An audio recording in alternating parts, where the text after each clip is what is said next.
From East Hampton City Arts Plus, I'm Ted Perch, and this is In Studio. Our program celebrates the studio arts, artists, and promotes the diverse creative culture rooted in East Hampton and the greater Pioneer Valley. Recently, we were in the studio of fiber artist and quilter Susan Boss, whose collection of new works, Q Squared, Quilts and Quotes, are now on exhibit at the ECA Plus Gallery, 43 Main Street, East Hampton. I've been making quilts since I was 19 years old, so that means I've been making quilts, let's do the math, quick! 41 years. 29 years old. Something like that. So I've been making quilts for 41 years. I started out as a weaving major, but I was 19 years old. I had a 1-year-old child, and I found that sitting at the loom was like having a ball and chain attached to my leg. Yeah. It was way too slow, and I could only do it in one place, and that didn't work out. So I took this weekend workshop at the Brookfield Craft Center in Connecticut, and it was a total revelation. And at the end of 2.5 days, I realized I knew exactly what I wanted to do, and I wanted to make quilts. And the woman that instructed me initially was a non-traditional quilt maker. And so because of that, I was sort of approaching it I didn't know anything about quilts, and so it was a very open-minded kind of quilt making experience. And so shortly after that, I moved to Cape Cod, and I was sort of at a loss because I had been making a few little things for this women exchange in Connecticut, and it became very clear to me very quickly that I was going to have to do something to make some money. And so I offered to teach other women how to quilt at my house. And so within the process of having a couple of quilting seminars of my own, I met another woman, and she and I partnered, Jane Peterson, and we opened, I rented a storefront, and we opened a shop in Harwichport, Massachusetts, called the Quilt Factory. And we bought and sold and made quilts together for about 4 years. And that just I went from being a novice quilt maker to becoming the local expert without really knowing that much about it. So I started reading. The thing that really made me learn about quilt making was repairing old quilts. I was able to take them apart. It was like, in the Middle Ages, when finally doctors were able to dissect cadavers and they started to figure out how bodies worked. Well, I was doing exactly the same thing. People were bringing me these beautiful but tattered quilts. All hand stitched? Many of them were hand stitched. Some were Victorian. Some of them had crazy quilts. Some were traditional quilts where the tops had, one of the fabrics had rotted off. And so it was a primer in quilt making by just learn by doing. Right. And so, and I had nothing but time. By that time, I had 2 children, and so, I had the time to do this when I wasn't at the shop, or when I was at the shop. I worked there. I had a workstation. So that's when I really started getting interested in quilt making, and so I kind of gravitated toward more traditional quilt making because that's what I was teaching other people, introductory quilt making. And then within like 10 or 12 years, I started to do traditional quilts in non-traditional colors or non-traditional arrangements. And then I went to this eye-opening exhibit at Williamstown College of African American quilts. Oh yeah. They were unbelievable. And I walked in and I was surrounded by these pieces. And my first reaction was, they're cheating. They are cheating. They're not doing it the right way. They had stones, sewn onto the front of their quilts. They had big stitches. They weren't, things weren't like in the blocks. Some of the blocks were bigger than others. Some were just strips, and the strips weren't all the same size. And so once I got over my shock at the fact that they had just broken every possible rule, no 1/4 inch seams, no, little tiny, 6 inches stitches to the inch, I realized that I had been confining myself in a box based on somebody else's rules. People who were probably dead.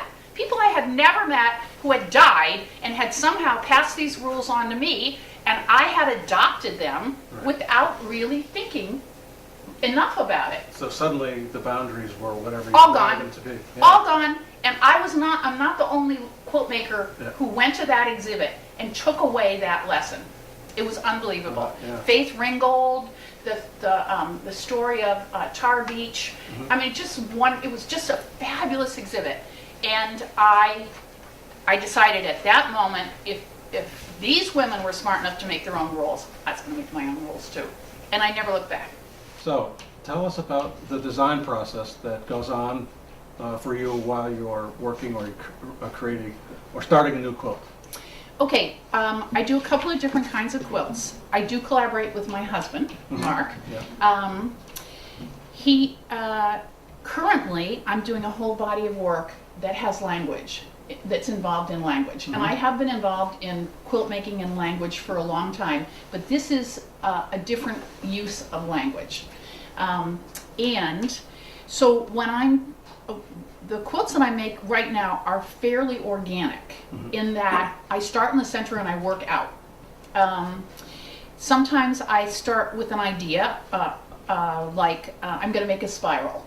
I have a spiral quilt over here, and in that case, I have a pattern, and I put a big piece of quilt batting down, and I pounce. With pencil on the top of the batting, I make the basic geometric outline from the center to the outside, and then I put the paper away, and I start from the center, and I start to sew. I sew directly onto a batting, which is how crazy quilting is generally done. You have, it's called a foundation. Right. So I sew right to the foundation, and I sew, I don't sew 3 layers, which is what traditional quilt makers do. Now we have an example of what you're talking. Why don't we take a look at this and you can show us. This is structured by its geometry. So in this case, I start in the middle. This is the first piece. This little bitsy yellow piece is the first piece. And this is where my pencil line is. The pencil lines are right here. The little pencil marks, tiny, tiny dots are right here. And so what I'll do is I'll get a series of yellows, and I have just boxes and boxes and boxes of fabric of every hue and every color. So I start in the middle, and I sew down these little yellow pieces. I sew them in a line. Now this is machine done? Yeah, Or, I do it. I have Machine I have sew. a Japanese machine called a juki. And my husband calls it my love juki because I adore this machine. It's got a lot of horsepower. It goes really fast. It only goes forward and backwards. Doesn't do anything. It's a workhorse. Does everything you want it to do. Just all I need. Wonderful. And so I sew down these yellow pieces, and then I sew them right sides down, and then I top stitch them. Okay, so I laid this circle out, and I follow the edge, and so I sew it and flip it, and sew it and flip it, and sew it and flip it. And then I go back with these little tiny stitches, machine stitches, and I top stitch everything down. And I make this piece until I run out of blue. And then I stop, and then I'll go to my closet, and I'll get the blue pieces. And so I stitch it and lay it down, and then I stitch it and lay it down. I stitch it and flip it until I catch up with the other side of the spiral, and then I do the same piece. It's sort of like a little wedge-shaped pattern piece. Yep. And you can see that as the pieces go along, they get bigger. Right, and So- they also spiral out as well. Yes, so no 2 pieces are exactly the same size. You have to be you just have to move. You're Right. moving from the center out. Now if you make a mistake, you have to take it all apart and stuff. You just Absolutely continue not. on. No, you Yeah. rip it out. I Right. mean, that's the beauty of this process, is Yeah. that it's very fluid. So if I realize I've made a mistake, I get something I hate, I just have to back up to there. Right. I've got a little seam ripper, which is there like you go, yeah. my left hand. I pull it out, I make another choice, and then I just careen ahead. And I try to vary the shades as I go out. In this particular instance, they get darker as they get closer to the edge. The spiral itself goes from yellow to yellow-green to orange, and then to red, red, and it yeah. kind of develops this dragon's tail. Now, I hope on camera you can get the colors the intensity of the colors of this piece of work, because it is just stunning. The reds and the blues, and it's cosmic, and it's got stars, and it looks like neckties. Some of the fabric almost Well, look like it's kind of that necktie kind shape. of thing. Yeah. You know, the paisleys and so forth. But this is just stunning, and Do you want to see the back? This is the Let's- only piece where the it's very back. cosmic, and like the Nautilus and the you know, a spiral galaxy that is just spinning in deep space, and you see it, and it's just stunning. So the back. Let's look at the This is back. the only one that has the back open. Oh, I see. Yes. I tried it to see if I Right. liked it because I like to see the hand of the maker. Right. Right. I decided that it was too heavy-handed. So, but this is the only piece. However, you get However, you get to see what. you do get a chance What to goes on? see that this is how it started. Yeah. It started like this, and the yellow. I saw the yellows with yellow thread and with the white back, and then the blues are top stitched with that deeper shade. I try to pick a color that fits. It kind of reminds me of constellations at night. You sort of you can draw the lines between the different dots, and you can create this pattern. But that's there it is. There it is. That's how it's But done. what I decided was it looked like a house that had been framed Yeah. and insulated and not sheetrocked. But I still, just decided that. it gives the you know, someone looking at it a view of the process and how this is created. That's right. That's how it's done. It's- But most of the rest, all of the ones that you'll see in the, I'll turn around. All of the ones that you'll see in the exhibit, their back is closed. It has a fourth layer Right. that is a back, that is another color that relates to the front. Okay. And it's, and so I put that, The back is every bit as beautiful as the front. well, thank you for It's saying that. nice, vibrant blue. I like it. So this is one, I did two of this particular saying. Yes. And so one is, I still have one. I only put one in, one of the pieces in. And like this is another one, I just made this, I'm trying to personalize them. This is a gift for my goddaughter, Sarah Kelly Boss. She was, I think she's 20 this year. And so this is silkscreen printed, Yeah. the border's silkscreen printed, and each one of these letters is printed on an individual piece of fabric. Okay. And so I lay them out on the table, and then I start to cut them. Yeah. I cut them and sew them, almost like a word processor. And I do them I make them into lines Yeah. of type, and then starting in the middle, I sew that, I pin this down, and then I sew this one Yeah. front side first together, the fronts together, and then flip it up. I sew her last name, Boss, which is my name. I put them right sides together and flip this one down, and then I closed it up with the separator, and then I put this silkscreen printed border. That's quite intricate, Around the having to edge. do that so that everything comes out correctly, I guess. Right, well, just like your Yeah. clothes, the seams are on the inside. Right. I mean, that's very similar. The seams, these seams are on the inside as well. And then I found this, I had this fabric that I just adored, and I got it at the Yarn Barn in Yeah. Waycross, Georgia. Uh-huh. But it's great. I mean, I adored it, but I didn't use it much because it was it jumped Yeah. so strongly that I had a lot of it left, Right. even though it's beautiful.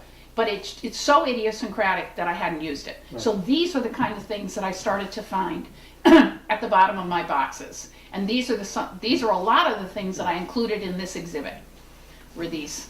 That's a wonderful way. Unearthed. You find them, they get discovered at the right time. That's right. Yes. Are there any, well, there are, but any thematic elements to your work that you expressed either through the design or the color? I mean, some of these you have words and names and so forth, so the quotes are kind of, they're right there on the surface, but in the non-verbal examples of your work, are you working on a theme that's going through your mind while you're putting this together? Is this something you construct as you go along, or do you have an idea and you try to realize it through the fabric and the color and the design and that sort of thing? Well, it's the pieces are generally either organized by architecture. by the, in the example that we talked about earlier, the spiral Right. is what organized it. I find that if I have absolutely no organization whatsoever, for me everything kind of swims around. Oh, so you were, It's organized either by idea or by architecture, by Right. geometry. Those are the two ways in which they're organized. Right. I generally start from the center and work out. That's how people quilt things, but that's how I construct things generally, as usually. Right. Or I construct them in strips, like the African American strip quilts. I do them in strips. And I'm not always sure how big a piece is going to be when I start. I just let it kind of grow. So usually most of the work that I do is idea driven. so and is there some kind of your spirituality or your philosophy about different things gets expressed through? Ah, absolutely. I suppose in general it does Oh yeah. by the work itself, but as you're going through that process, are you? I'm selective. Yeah. It's a selective service that I'm doing for the rest of the world. So- I'm speaking, not only am I speaking artistically and am I speaking visually, but in this particular case, I'm speaking actually through the text. Right. And one of the things that I was interested in when I first started to do this work, because I've done a whole series of tree quilts, and I have a tree quilt up at the ECA Plus Gallery, and I started in January, and I worked on it part-time throughout the winter, and I finished it in April. Right. I realized at that rate I could hold this exhibit in a walk-in closet. So that somewhere I had to let a little go, let the process go, and think about how I could work in a way that was a little bit more fluid and that would go faster. And so Mark, my husband, Mark Brown, suggested that maybe I wanted to try some pieces that didn't have a lot of detailed imagery, Right. but rather I could concentrate on the prosaic language, Right. on the proverbs, which is what I'm really was very interested in. Right. So I did 3 of them the first week. And again, it was just like going from weaving to quilting. I was hooked. I was just like, it went from like oil painting to drawing. It was so immediate, and everything, all the stars just lined up. And there was something really kind of crazy about it, because I work really quickly. Right. And so there was something sort of sideshow, the big signs that used to go in the sideshow. Yeah. There was something about it that reminded me a little bit of the circus, because of this kind of riot of color. And like the African American women, I had decided at one point, well, I decided a really long time ago, but I try to hold on to the idea of just not being afraid to change. Don't be afraid to try anything. If it doesn't work out, nothing ventured, nothing gained. It's a real step to take. That's right. But it's not that hard for me. Yeah. That's been sort of my modus operandi all along, and I try to hang on to that. That it's, that there's, if you ever stop changing, you're kind of doomed to just do the same thing over and over again. Right. So I just flew right into this. And once I had done the first couple, I realized not only did I have all this crazy alphabet to work with, I had some really beautiful and very non-traditional borders. So that's when I started to add the borders, the bordering process. Right. And I have 30 years or 35 years worth of silk screens of all different kinds, because I use them in my work in elementary school. I've used them in my professional work, and so I started to, just like the crazy fabric that was on the bottom of the boxes. There's a lot of crazy borders that I hadn't used for years, and so I unearthed those. I'm on this digging process, Good, just good. like Sounds Henry III they're down there. Yeah. And so I found them, and so I started to incorporate these very non-traditional borders with the language and the found objects, the fabric that I have here in the studio. Now, if someone were interested in trying his or her hand at doing what you do, what advice would you give them? Where would you say, well, Don't be afraid. Don't be afraid, start here, start there. Don't be afraid. Start wherever you feel most comfortable. I find that most people who are beginning quilt makers they ignore contrast. They Yeah. get the 3 or 4 or 5 little patterns that are just perfect, look perfect together, and they forget about value and contrast, and the fact that the most successful quilts incorporate lights, darks, and mediums. So what is your perfect work day? Well, we're sitting in your studio here on this February day. What's a perfect work day for you? Is it the light? It's the temperature? What music do you listen to? I listen to a lot of funk. I listen to actually a couple of the people that help my husband upstairs are in a band, Buddha Funk It. Ah, Buddha Funk It, yeah. Buddha Funk It, and they're terrific. Yeah. I have one of their CDs, but I like funk music. I listen to WFCR. I like Michelle. Tell Me More, which is in the morning. I like Talk of the Nation. I listen to All Things Considered. We also listen to books on tape. And then I come in. I usually try to leave something left to be done from the day before, just so I don't totally start from scratch. I have a task. Right. And then I will take a break in the middle of the day. My husband Mark works upstairs, and I'll make lunch. And then we come back out, and I'll generally work for another 4 hours till Dixie, the studio dog, starts to pace around. Because she's hungry. Yeah. And so I'll take her for another walk. Generally, when the sun is setting, we'll walk. Sometimes across the pond at the park, or and then I'll try to wrap up what little bit needs to be done, and then I'm done for the day.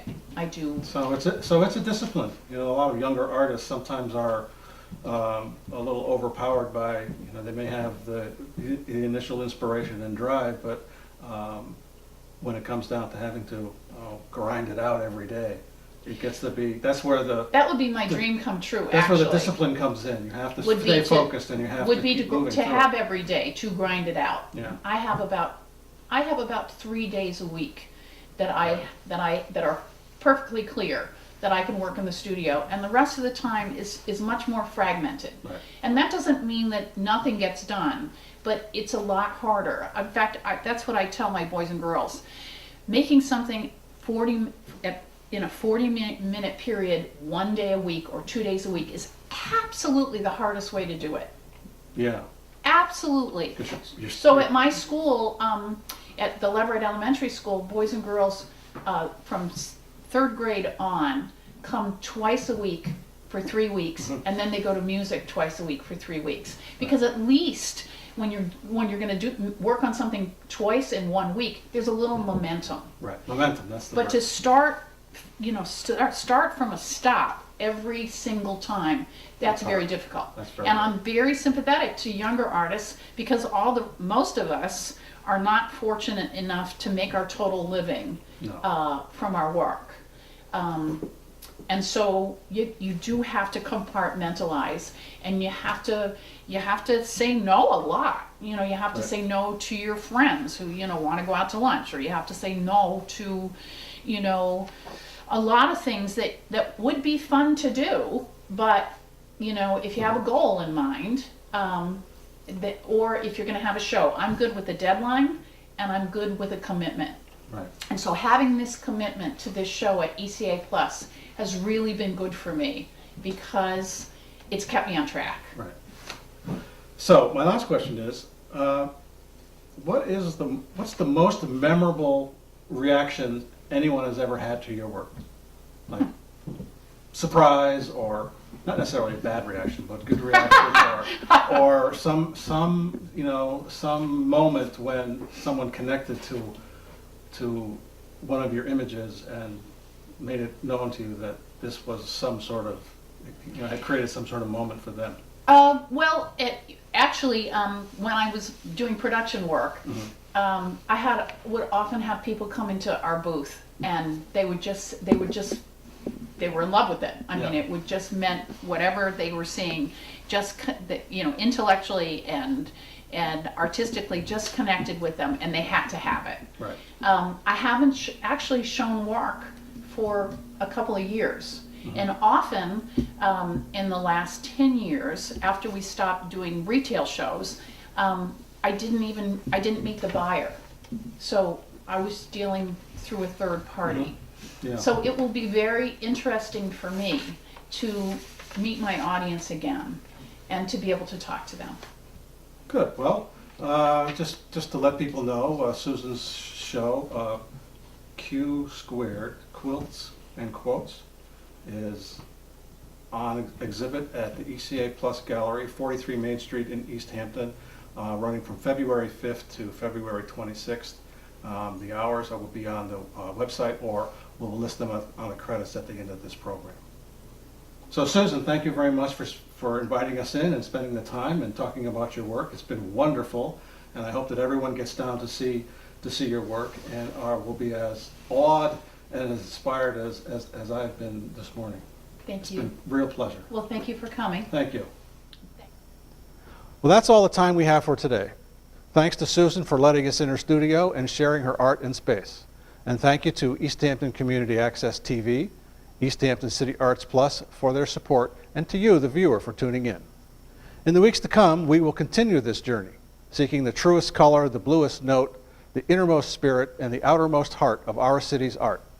And we want to hear from you with questions and comments about today's program, or if you'd like us to visit your studio, contact information will be listed in the credits coming up next.